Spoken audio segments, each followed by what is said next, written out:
Welcome to the History AI podcast, where the past comes alive with facts, anecdotes, and a dash of humor.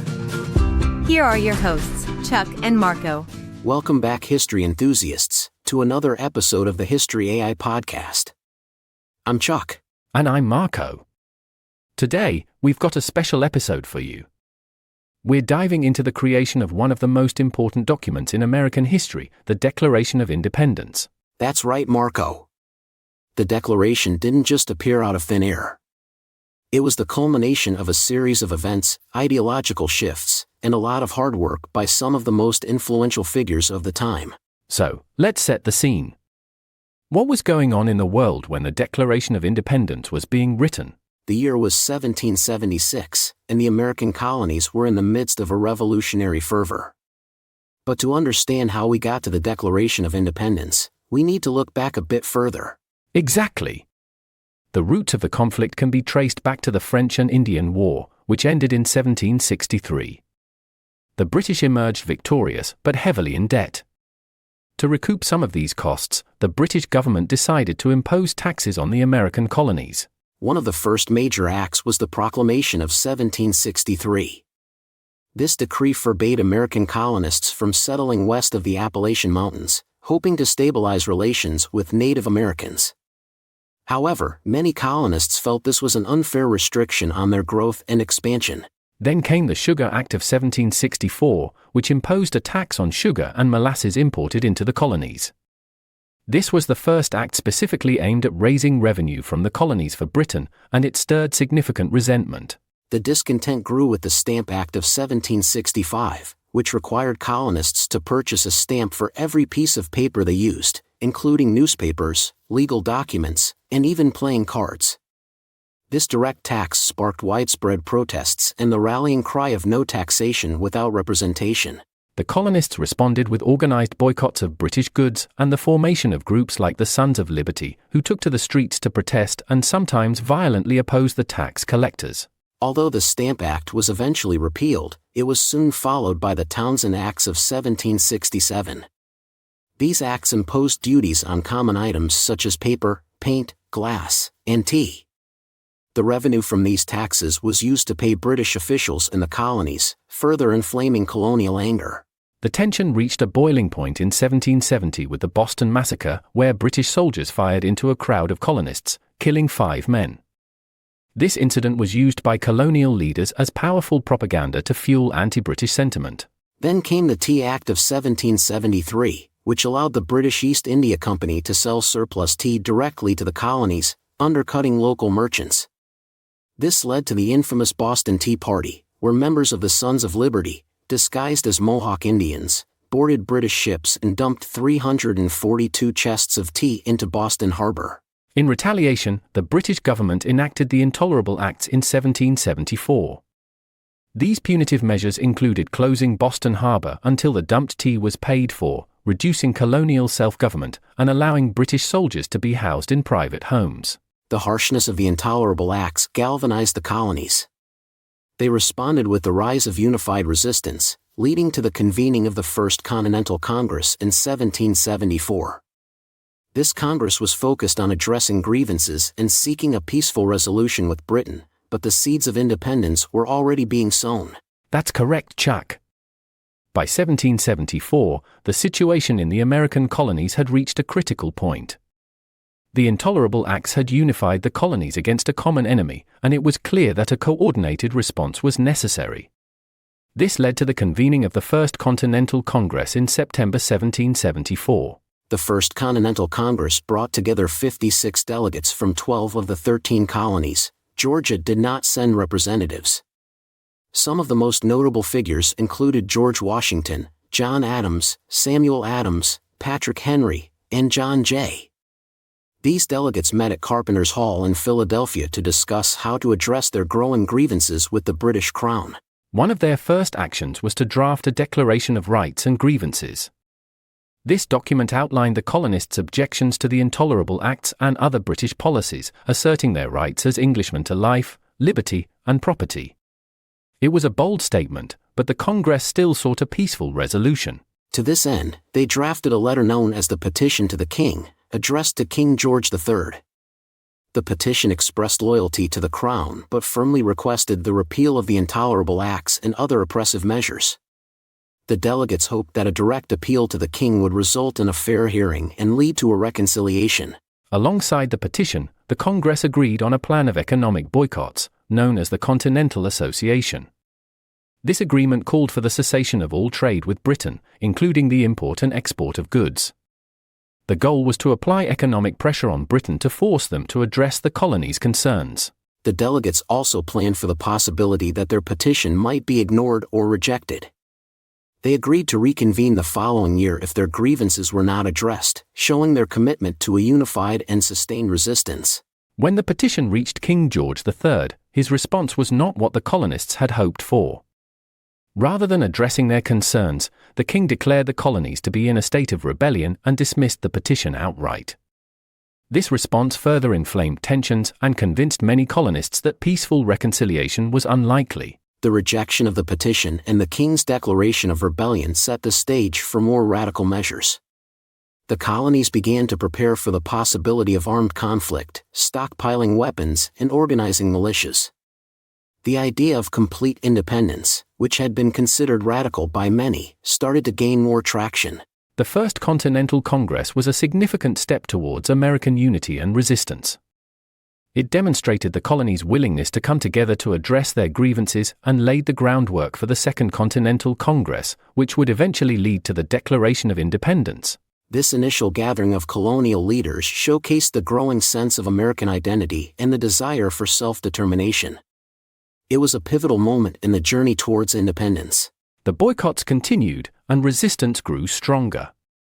The colonies began to see themselves as a collective unit with common interests, setting the stage for the Second Continental Congress and the push towards independence. By the time the Second Continental Congress convened in May 1775, the situation in the colonies had drastically worsened. The battles of Lexington and Concord had already taken place in April, marking the start of open armed conflict between colonial militias and British troops. The delegates of the Second Continental Congress met again in Philadelphia, this time at the Pennsylvania State House, now known as Independence Hall. Many familiar faces returned, such as John Adams, Samuel Adams, Patrick Henry, and George Washington. New faces also joined, including Thomas Jefferson and Benjamin Franklin. One of the Congress's first actions was to create the Continental Army to coordinate the military efforts of the colonies. George Washington was appointed as the commander-in-chief of this newly formed army, a decision that proved crucial for the revolutionary cause. Beyond organizing the military, the Second Continental Congress took on the role of a de facto national government. They issued the Olive Branch Petition in July 1775, a final attempt to avoid a full-scale war by pledging loyalty to King George III while asserting their rights as British citizens. Unfortunately, King George III rejected the Olive Branch Petition, declaring the colonies to be in open rebellion and ordering the suppression of the insurrection by force. This dismissal convinced many delegates that reconciliation was no longer possible. In response to the increasing hostilities, the Congress took several key actions. They authorized the creation of a Continental Navy and Marine Corps to protect American ships and coastlines. They also established a postal system, appointing Benjamin Franklin as the first Postmaster General to ensure reliable communication between the colonies. As the war progressed, the need for independence became more apparent.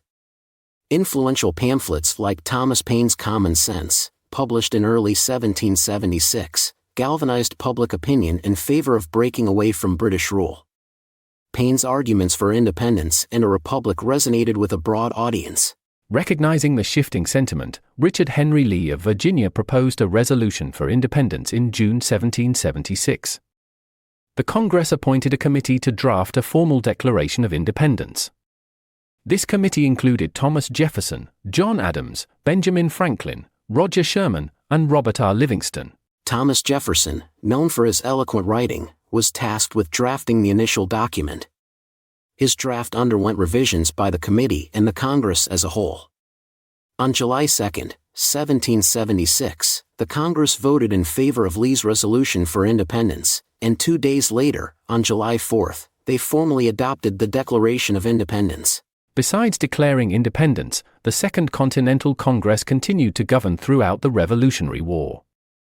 They managed diplomacy, forming alliances with foreign nations like France, which proved vital for the war effort. They also addressed logistical challenges, such as securing supplies and funding for the Continental Army. The Congress issued the Articles of Confederation in 1777, which served as the first Constitution of the United States, although it wasn't ratified until 1781. This document outlined the framework for a confederation of sovereign states and laid the groundwork for the eventual development of the U.S. Constitution. The actions taken by the Second Continental Congress were critical in shaping the course of the American Revolution and the future of the United States. Their leadership and decisions during this tumultuous period laid the foundation for American independence and governance. Now let's take a look at the actual writing of the Declaration of Independence. By the summer of 1776, the push for independence had gained unstoppable momentum. The Second Continental Congress, recognizing the need for a formal statement declaring the colonies' independence from Britain, appointed a committee to draft the document. This committee became known as the Committee of Five. The Committee of Five consisted of Thomas Jefferson of Virginia, John Adams of Massachusetts, Benjamin Franklin of Pennsylvania, Roger Sherman of Connecticut, and Robert R. Livingston of New York. Each member brought unique strengths to the table, but it was Thomas Jefferson who was tasked with the actual drafting. Jefferson was chosen for several reasons. At 33, he was one of the youngest members of Congress, but he was also highly respected for his writing ability and his eloquent style. John Adams, recognizing Jefferson's talent, insisted that he take the lead in drafting the Declaration. Jefferson later recalled that Adams gave him 3 reasons. Reason first, you are a Virginian, and a Virginian ought to appear at the head of this business. Reason second, I am obnoxious, suspected, and unpopular. You are very much otherwise. Reason third, you can write 10 times better than I can. Jefferson began his work in mid-June, drawing inspiration from a variety of sources. He looked to the Enlightenment philosophers, particularly John Locke, whose ideas about natural rights and the social contract were central to the Declaration. Locke's assertion that all individuals possess certain inalienable rights, life, liberty, and property, influenced Jefferson's famous phrase, life, liberty, and the pursuit of happiness.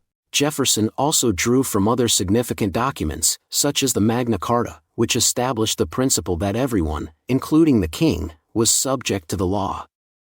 The English Bill of Rights of 1689 further outlined individual rights and set limits on the powers of the monarch, concepts that resonated with the colonists' demands. Closer to home, the Virginia Declaration of Rights, drafted by George Mason in June 1776, provided a direct influence. This document declared that all men are by nature equally free and independent and have certain inherent rights, including the enjoyment of life and liberty. Jefferson adopted and adapted these ideas for the Declaration of Independence. Over the course of 17 days, Jefferson crafted the document in the second-floor parlor of a bricklayer's house he rented in Philadelphia.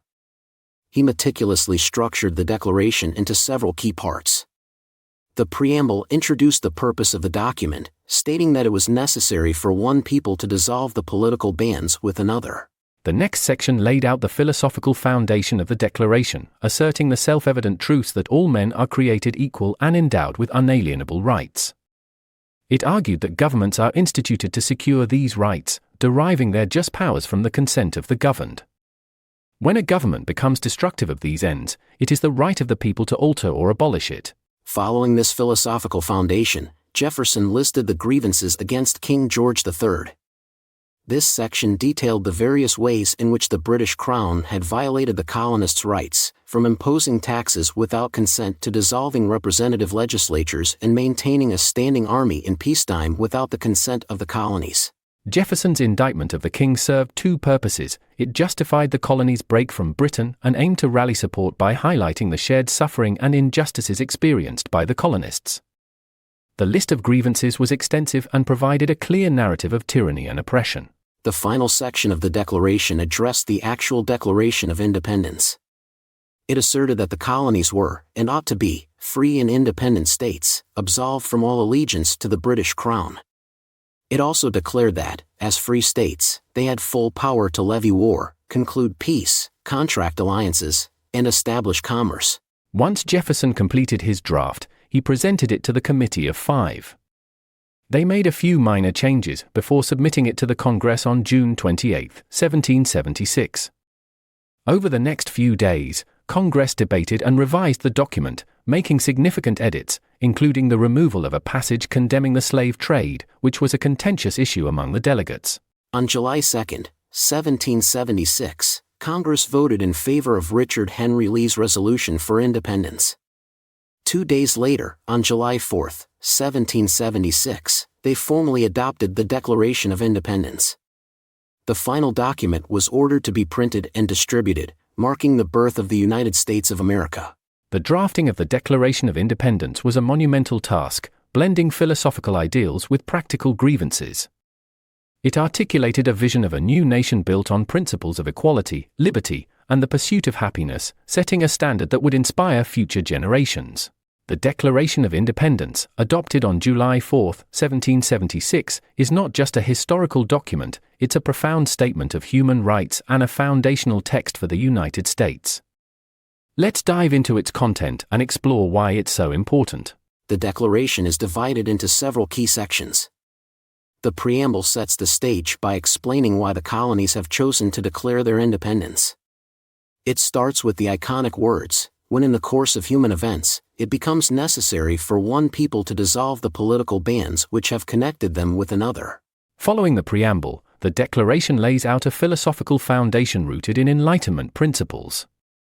It famously asserts that all men are created equal, and that they are endowed by their Creator with certain unalienable rights, including life, liberty, and the pursuit of happiness. These rights are self-evident and cannot be taken away. The document goes on to argue that governments are established to secure these rights, deriving their just powers from the consent of the governed. This was a radical idea at the time, directly challenging the notion of divine right and absolute monarchy. It posits that when a government becomes destructive of these ends, the people have the right to alter or abolish it and to institute new government. Next, the Declaration lists the grievances against King George III. This section is detailed and specific, providing a litany of complaints that justified the colony's break from Britain. Among the grievances, it mentions the imposition of taxes without consent, the dissolution of colonial legislatures, maintaining standing armies in peacetime without the consent of the colonies, and cutting off trade. The grievances served multiple purposes. They highlighted the systematic abuses the colonies had endured, rallied support among the colonists by presenting a common enemy, and justified the rebellion to the international community. These grievances underscored the colonists' demand for self-governance and fair treatment. The final section of the Declaration addresses the actual Declaration of Independence. It states that the colonies are, and ought to be, free and independent states, absolved from all allegiance to the British Crown. It asserts that as free states, they have full power to levy war, conclude peace, contract alliances, and establish commerce. The Declaration of Independence was a bold and revolutionary document, but its principles were not immediately realized. The grievances listed against King George III highlighted systemic issues that the fledgling nation had to address to truly secure the rights they proclaimed. This led to the drafting of the U.S. Constitution in 1787, which aimed to create a stronger and more effective national government. The Constitution addressed many of the grievances outlined in the Declaration by establishing a system of checks and balances, ensuring that no single branch of government could become too powerful. For instance, the issue of taxation without representation was directly addressed. The Constitution granted Congress the power to levy taxes, but it also ensured that members of Congress were elected by the people, thereby providing representation. The Constitution also addressed the grievances related to the dissolution of legislatures and the concentration of power. It established a federal system with a balance of power between the national and state governments, and it created a bicameral legislature to represent both the people and the states. Furthermore, the Bill of Rights, ratified in 1791, provided additional protections to ensure the unalienable rights mentioned in the Declaration. The First Amendment, for example, guarantees freedoms of speech, press, religion, assembly, and petition, directly addressing the colonial grievances about oppressive British laws and censorship. The Fourth Amendment, which protects against unreasonable searches and seizures, responded to the colonists' complaints about invasive British practices.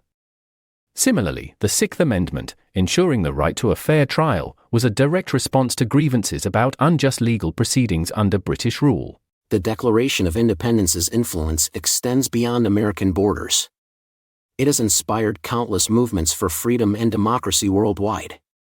Its assertion that all men are created equal has resonated across centuries, influencing documents such as the French Declaration of the Rights of Man and of the Citizen and the Universal Declaration of Human Rights. The Declaration of Independence remains a powerful symbol of liberty and equality. It's a testament to the enduring struggle for human rights and the ongoing effort to create a government that truly derives its powers from the consent of the governed. Its importance cannot be overstated. The Declaration is not only a historical document but also a living reminder of the principles upon which the United States was founded and the ideals that continue to shape its evolution. The adoption and signing of the Declaration of Independence was a momentous event, filled with tension, debate, and, ultimately, triumph. Let's dive into the details of how this historic vote went down and the courageous individuals who put their names on the document. On June 7, 1776, Richard Henry Lee of Virginia introduced a resolution declaring that the colonies should be free and independent states. This bold proposal sparked intense debate among the delegates of the Second Continental Congress.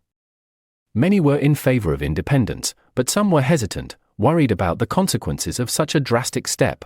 To allow time for debate and to gather more support, Congress postponed the vote on Lee's resolution. In the meantime, they appointed a committee of 5 to draft a formal declaration in case the resolution passed.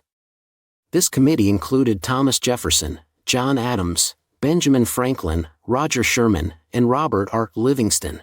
Jefferson, chosen to draft the declaration, presented his initial draft to the committee, which made a few changes before submitting it to Congress on June 28, 1776. The debate over independence resumed on July 1, with fierce arguments both for and against the resolution. The vote on Lee's resolution took place on July 2, 1776. 12 colonies voted in favor, with New York abstaining, as their delegates had not yet received instructions from their legislature. John Adams famously wrote to his wife, Abigail, predicting that July 2 would be celebrated as the Great Anniversary Festival, although it is July 4 that we celebrate today. Following the approval of the resolution, Congress turned its attention to Jefferson's draft of the Declaration. They spent the next 2 days debating and revising the document, making significant edits, including the removal of a passage condemning the slave trade to ensure the support of the southern colonies. On July 4, 1776, the Continental Congress officially adopted the Declaration of Independence. The first signatures were added that day by John Hancock, the President of the Congress, and Charles Thomson, the Secretary. Hancock's large, bold signature became iconic, symbolizing his unwavering support for independence. The signing of the Declaration continued over the next few weeks and months. The final parchment copy was signed by 56 delegates from all 13 colonies. These signers were a diverse group, including lawyers, merchants, farmers, and plantation owners. Notable signers included Benjamin Franklin, John Adams, Thomas Jefferson, and Samuel Adams. Signing the Declaration was an act of immense bravery. These men were well aware that by putting their names on the document, they were committing treason against the British Crown. If captured, they risked execution. As Benjamin Franklin famously remarked, "We must all hang together, or most assuredly we shall all hang separately." Some signers paid a high price for their boldness. 5 signers were captured by the British as traitors and tortured before they died. 12 had their homes ransacked and burned. Many lost their fortunes, and several, like Thomas Nelson Jr., a wealthy Virginian, used their personal resources to support the war effort. Despite the risks and sacrifices, these signers remained committed to the cause of American independence. Their courage and conviction laid the foundation for a new nation built on the principles of liberty and justice. The act of signing the Declaration of Independence was not just a symbolic gesture, it was a profound commitment to the ideals of freedom and self-governance. These men risked everything to create a new nation, and their legacy continues to inspire us today. The Declaration of Independence remains a testament to the power of collective action and the enduring human desire for liberty. It reminds us of the importance of standing up for what we believe in, even in the face of overwhelming odds.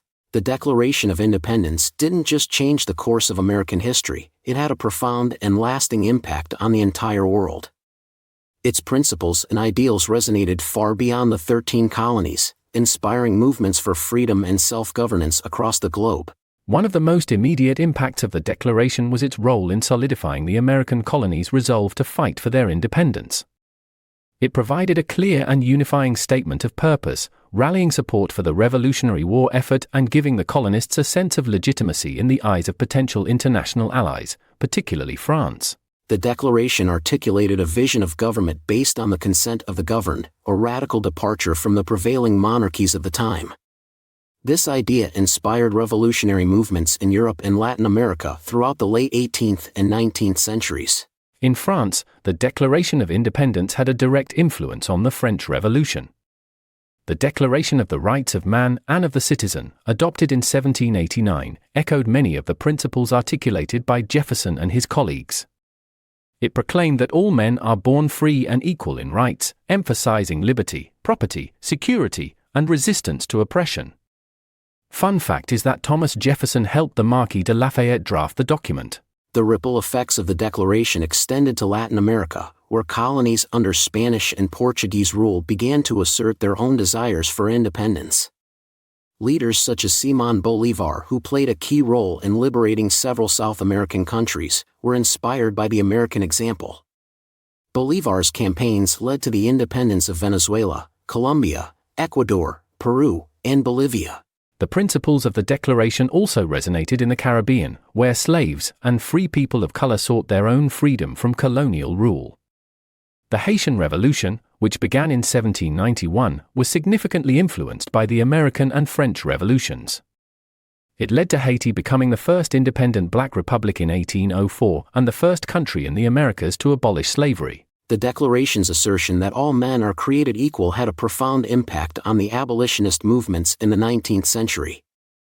Activists in both the United States and Europe cited the Declaration as they fought to end slavery and promote civil rights. Abraham Lincoln, in particular, invoked its principles during the Civil War, arguing that the nation could not endure half slave and half free. In the 20th century, the Declaration continued to inspire movements for freedom and human rights. Mahatma Gandhi drew upon its ideals during India's struggle for independence from British rule. The civil rights movement in the United States, led by figures like Martin Luther King Jr., echoed its call for equality and justice. King's famous "I Have a Dream" speech, delivered during the 1963 March on Washington, referenced the Declaration's promise of unalienable rights. The Declaration of Independence has also been a guiding document for the drafting of other seminal international texts.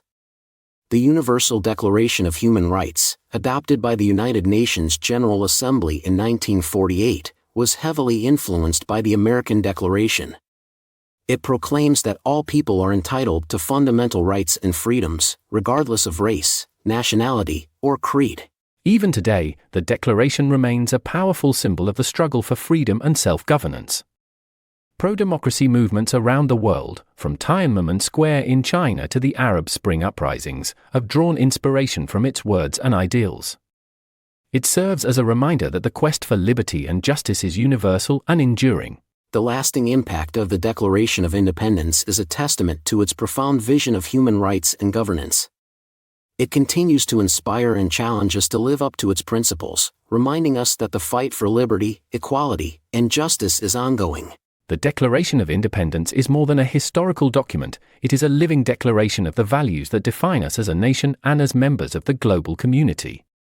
Its legacy endures, urging us to strive for a world where all people are truly free and equal. As we reflect on its impact, we honor the courage and foresight of those who drafted and signed it, and we commit ourselves to the ongoing pursuit of the ideals it so eloquently expresses. And that brings us to the end of today's episode. We hope you enjoyed this dive into the Declaration of Independence and its far-reaching impact. Absolutely. It's incredible to see how a document written over 200 years ago continues to inspire people and movements around the world. It's a testament to the enduring power of its message. Before we go, we want to give a special thank you to all our listeners. Your support means the world to us. If you enjoyed this episode, please rate, subscribe, and share the podcast. A 5-star review helps us reach more people and continue to grow. And don't forget, you can suggest topics for future episodes through our social media channels. We love hearing your ideas. Also, we've got some exciting news. There's now the History AI podcast merchandise available. Check out the link in the show notes. And remember, every episode of the History AI podcast is evergreen. You can come back and listen anytime. Speaking of coming back, Marco, are you ready for the big 4th of July family barbecue today? We are going to have a hot dog eating contest. Oh, you bet! Our family takes this very seriously. I've been training. I'm confident this is my year to shine. Training for a hot dog eating contest? Now that's dedication. Just remember, it's about pacing yourself. Nobody wants to see you go down in a blaze of mustard and relish. Good advice. But seriously, folks, we hope you have a fantastic 4th of July. Celebrate safely, enjoy the fireworks, and maybe take a moment to reflect on the incredible history behind this holiday. Thanks for joining us today. We'll see you next time. Keep exploring history. And stay curious, everyone. Have a great Independence Day, and may the best hot dog eater win. Welcome back, listeners. Before we sign off completely, we have a special treat for you. That's right, Chuck. We're going to read the Declaration of Independence in its entirety. It's a powerful document, and hearing it in full can really bring its words to life. So, settle in, and let's take a moment to appreciate the bold words that helped shape a nation. Here we go. When in the course of human events, it becomes necessary for one people to dissolve the political bands which have connected them with another, and to assume among the powers of the earth, the separate and equal station to which the laws of nature and of nature's God entitle them, a decent respect to the opinions of mankind requires that they should declare the causes which impel them to the separation. We hold these truths to be self-evident, that all men are created equal, that they are endowed by their Creator with certain unalienable rights, that among these are life, liberty, and the pursuit of happiness. That to secure these rights, governments are instituted among men, deriving their just powers from the consent of the governed, that whenever any form of government becomes destructive of these ends, it is the right of the people to alter or to abolish it, and to institute new government, laying its foundation on such principles and organizing its powers in such form as to them shall seem most likely to affect their safety and happiness. Prudence, indeed, will dictate that governments long established should not be changed for light and transient causes, and accordingly all experience hath shown that mankind are more disposed to suffer, while evils are sufferable, than to right themselves by abolishing the forms to which they are accustomed. But when a long train of abuses and usurpations, pursuing invariably the same objectives, are designed to reduce them under absolute despotism, it is their right, it is their duty, to throw off such government, and to provide new guards for their future security. Such has been the patient sufferance of these colonies, and such is now the necessity which constrains them to alter their former systems of government. The history of the present King of Great Britain is a history of repeated injuries and usurpations, all having in direct object the establishment of an absolute tyranny over these states. To prove this, let facts be submitted to a candid world. He has refused his assent to laws, the most wholesome and necessary for the public good. He has forbidden his governors to pass laws of immediate and pressing importance, unless suspended in their operation till his assent should be obtained, and when so suspended, he has utterly neglected to attend to them. He has refused to pass other laws for the accommodation of large districts of people, unless those people would relinquish the right of representation in the legislature, or right inestimable to them and formidable to tyrants only. He has called together legislative bodies at places unusual, uncomfortable, and distant from the depository of their public records, for the sole purpose of fatiguing them into compliance with his measures. He has dissolved representative houses repeatedly, for opposing with manly firmness his invasions on the rights of the people. He has refused for a long time, after such dissolutions, to cause others to be elected, whereby the legislative powers, incapable of annihilation, have returned to the people at large for their exercise, the state remaining in the meantime exposed to all the dangers of invasion from without, and convulsions within. He has endeavored to prevent the population of these states, for that purpose obstructing the laws for naturalization of foreigners, refusing to pass others to encourage their migrations hither, and raising the conditions of new appropriations of lands. He has obstructed the administration of justice, by refusing his assent to laws for establishing judiciary powers. He has made judges dependent on his will alone for the tenure of their offices and the amount and payment of their salaries. He has erected a multitude of new offices and sent hither swarms of officers to harass our people and eat out their substance. He has kept among us, in times of peace, standing armies without the consent of our legislatures.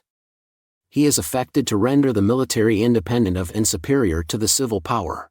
He has combined with others to subject us to a jurisdiction foreign to our Constitution and unacknowledged by our laws, giving his assent to their acts of pretended legislation, for quartering large bodies of armed troops among us, for protecting them, by a mock trial, from punishment for any murders which they should commit on the inhabitants of these states, for cutting off our trade with all parts of the world, for imposing taxes on us without our consent, for depriving us in many cases of the benefits of trial by jury, for transporting us beyond seas to be tried for pretended offenses, for abolishing the free system of English laws in a neighboring province, establishing therein an arbitrary government, and enlarging its boundaries so as to render it at once an example and fit instrument for introducing the same absolute rule into these colonies, for taking away our charters, abolishing our most valuable laws, and altering fundamentally the forms of our governments, for suspending our own legislatures, and declaring themselves invested with power to legislate for us in all cases whatsoever. He has abdicated government here by declaring us out of his protection and waging war against us. He has plundered our seas, ravaged our coasts, burnt our towns, and destroyed the lives of our people. He is at this time transporting large armies of foreign mercenaries to complete the works of death, desolation, and tyranny, already begun with circumstances of cruelty and perfidy scarcely paralleled in the most barbarous ages, and totally unworthy the head of a civilized nation. He has constrained our fellow citizens taken captive on the high seas to bear arms against their country, to become the executioners of their friends and brethren, or to fall themselves by their hands. He has excited domestic insurrections amongst us, and has endeavored to bring on the inhabitants of our frontiers, the merciless Indian savages, whose known rule of warfare is an undistinguished destruction of all ages, sexes, and conditions. In every stage of these oppressions we have petitioned for redress in the most humble terms. Our repeated petitions have been answered only by repeated injury.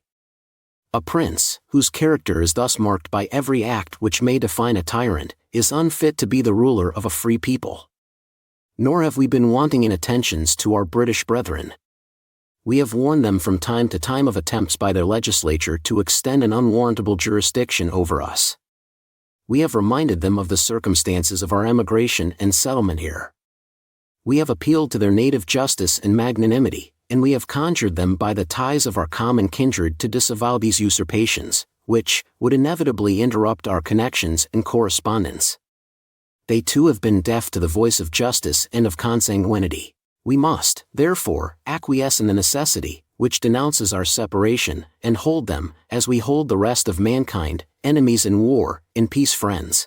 We, therefore, the representatives of the United States of America, in General Congress, assembled, appealing to the Supreme Judge of the world for the rectitude of our intentions, do, in the name, and by authority of the good people of these colonies, solemnly publish and declare that these united colonies are, and of right ought to be free and independent states, that they are absolved from all allegiance to the British Crown, and that all political connection between them and the state of Great Britain is and ought to be totally dissolved, and that as free and independent states, they have full power to levy war, conclude peace, contract alliances, establish commerce, and to do all other acts and things which independent states may of right do. And for the support of this declaration, with a firm reliance on the protection of divine providence, we mutually pledge to each other our lives, our fortunes, and our sacred honor. There you have it, folks. The Declaration of Independence in its entirety. It's a powerful reminder of the courage and conviction of those who fought for our freedom. We hope this reading has given you a deeper appreciation for the document and its significance. Thank you for joining us for this special postscript. Have a great Independence Day, and remember to reflect on the values of liberty and justice that this day represents. Until next time, stay curious, everyone. And may your hot dog eating contest be epic. And may the best hot dog eater win.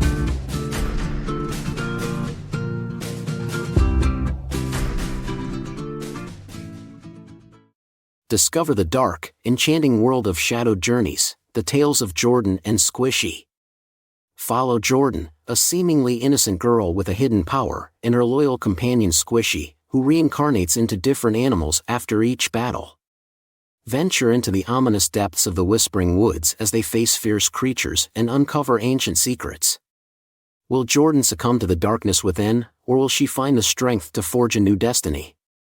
Perfect for fans of dark fantasy and epic quests, this spellbinding tale will captivate and leave you pondering the fine line between hero and villain. Dive into Shadowed Journeys today. Available on Amazon now.